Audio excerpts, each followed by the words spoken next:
लोकसभा चुनाव में 11 में से 10 सीट जीतने का इनाम छत्तीसगढ़ को मिल सकता है। छत्तीसगढ़ की राजनीतिक गलियारों में बृजमोहन अग्रवाल, संतोष पांडे और विजय बघेल में से किसी एक को मोदी मंत्रिमंडल में जगह मिलने की चर्चा गर्म है। हालांकि बीजेपी नेता इस बारे में खुलकर बोलने से बच रहे हैं, तो वहीं दूसरी ओर कांग्रेस तंज कस रही है कि 400 पार और 11 की 11 सीट जीतने का दावा करने वाली भाजपा की पोल जनता ने खोल दी। इस पर एक खास रिपोर्ट आपको दिखाता है।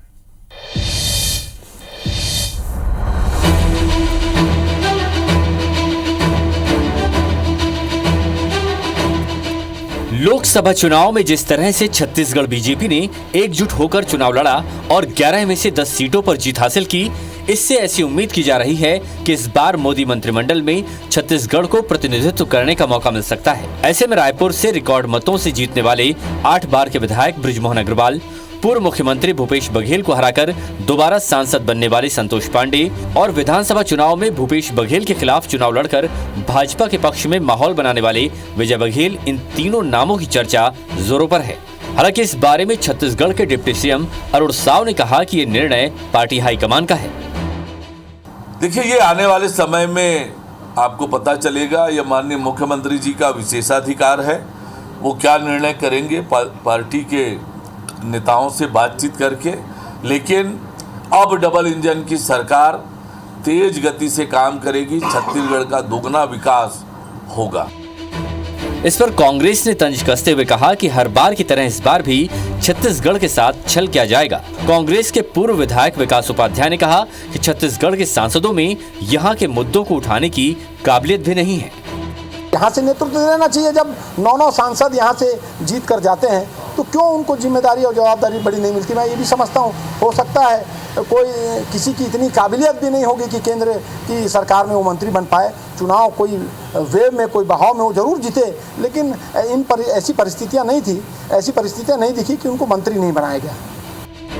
केंद्र में सरकार गठन के साथ जल्द ही ये साफ हो जाएगा कि एनडीए की सरकार बनाने में महत्वपूर्ण भूमिका निभाने वाले छत्तीसगढ़ को मोदी मंत्रिमंडल में कोई उचित स्थान मिलता है या फिर हमेशा की तरह इस बार भी राज्य मंत्री से संतुष्ट होना होगा। राजेश मिश्रा, IBC 24, रायपुर। और अब बात करते हैं हाई प्रोफाइल अमेठी सीट की। अमेठी सीट, स्मृति ईरानी को अमेठी सीट से कांग्रेस उम्मीदवार किशोरी लाल शर्मा के हाथों इस बार हार का सामना करना पड़ा। उन्हें लगभग 1.5 लाख वोटों से हार मिली है। वहीं अगर बात करें तिरुवनंतपुरम सीट की, तो केरल की इस सीट पर केंद्रीय मंत्री राजीव चंद्रशेखर को कांग्रेस के शशि थरूर से हार मिली है। वो 16,000 से ज्यादा वोटों से यहां पर हारे हैं। वहीं तीसरा जो चेहरा आप देख रहे हैं, खूंटी सीट से केंद्रीय जनजातीय मामलों के मंत्री और मौजूदा सांसद अर्जुन मुंडा झारखंड की इस सीट से हार गए। उन्हें भी लगभग 1.5 लाख वोटों से हार मिली है। इधर नीलगिरी सीट की अगर बात करें तो केंद्रीय मंत्री एल मुरुगन को तमिलनाडु के ही नीलगिरी में डीएमके ए राजा के हाथों 2.5 लाख वोटों से हार मिली है। लगभग 2.5 लाख वोटों से वो भी हारे हैं। वहीं खीरी सीट में केंद्रीय गृह राज्य मंत्री अजय मिश्रा टेनी को समाजवादी पार्टी के उत्कर्ष वर्मा के हाथों हार का स्वाद चखना पड़ा। वो 34,000 से ज्यादा वोटों से हारे। वहीं बांकुरा सीट की अगर हम बात करें तो शिक्षा राज्य मंत्री सुभाष सरकार पश्चिम बंगाल की इस सीट पर तृणमूल कांग्रेस के उम्मीदवार अरूप चक्रवर्ती से 32,000 के से भी ज्यादा वोटों के अंतर से हारे हैं। तो ये उन मंत्रियों के चेहरे आप देख रहे हैं, उन सीटों की डिटेल देख रहे हैं जहां पर मोदी के 15 मंत्रियों के हार का ग्राफिक्स आपके सामने है। बाड़मेर सीट की अगर बात करें तो कृषि एवं किसान कल्याण राज्य मंत्री कैलाश चौधरी को भी हार मिली है। इस सीट पर वो तीसरे स्थान पर रहे हैं, दूसरे नहीं बल्कि तीसरे स्थान पर। वहीं बात अगर कूच बिहार सीट की करें तो यहां से केंद्रीय गृह राज्य मंत्री निशीथ प्रामाणिक को कूच बिहार सीट पर हार मिली है। वो टीएमसी उम्मीदवार से 39,000 वोटों से हारे हैं। और कुछ इसी तरह की दास्तान मुजफ्फरनगर सीट से भी नजर आई, जहां पर केंद्रीय मंत्री संजीव बलियान को खड़ा किया गया था, लेकिन संजीव बलियान को इस सीट पर सपा पार्टी के हरेंद्र सिंह मलिक ने हराया, और हराया भी 24,000 से ज्यादा मतों से। बात अगर बीदर सीट की करें तो केंद्रीय मंत्री भगवंत खूबा को बीदर में करना कर्नाटक के मंत्री ईश्वर खंड्रे के बेटे सागर खंड्रे ने हराया है। इसी तरह से मोहनलालगंज सीट के भी कुछ कहानी नजर आ रही है, क्योंकि यहां आवास और शहरी मामलों के राज्य मंत्री कौशल किशोर समाजवादी पार्टी के उम्मीदवार RK से हार गए हैं। चंदौली सीट में भी केंद्रीय मंत्री महेंद्र नाथ पर बीजेपी ने भरोसा जताया था, लेकिन उन्हें सपा के बीरेंद्र सिंह के हाथों हार का सामना करना पड़ा और लगभग 21,000 वोटों से उन्हें शिकस्त मिली है। और ऐसा ही एक और लोकसभा सीट भिवंडी लोकसभा सीट, जहां महाराष्ट्र में पंचायती राज राज्य मंत्री कपिल पाटिल को एनसीपी यानी शरद गुट के एनसीपी के सुरेश गोपीनाथ मात्रे ने हरा दिया। जालना सीट की दास्तान भी कुछ ऐसी ही नजर आ रही है, क्योंकि वहां कांग्रेस के कल्याण बैजनाथ राव काले ने बीजेपी नेता और रेल राज्य मंत्री राव साहेब दानवे को 1 लाख से ज्यादा वोटों से हरा दिया है।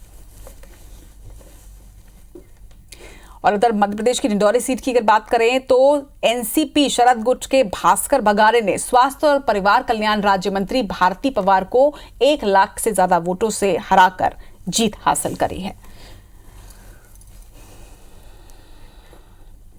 छत्तीसगढ़ की अगर बात करें तो छत्तीसगढ़ में लोकसभा चुनाव के परिणामों ने कांग्रेस को एक बड़ा झटका दिया। उसे हार तो मिले ही, कई सीटों पर करारी शिकस्त भी झेलनी पड़ी है। रायगढ़ सीट ऐसी ही सीट है जहां भाजपा को सभी विधानसभा क्षेत्रों में बड़ी लीड मिली। बीजेपी प्रत्याशी राधेश्याम राठिया ने 2,40,391 वोट से बड़ी जीत हासिल की। खास बात यह कि चुनाव में बीजेपी सभी 8 विधानसभा सीटों पर कांग्रेस से आगे रही और ऐसे में बीजेपी जीत से जहां उत्साहित है, वहीं कांग्रेस हार के कारणों की समीक्षा की बात जरूर कह रही है।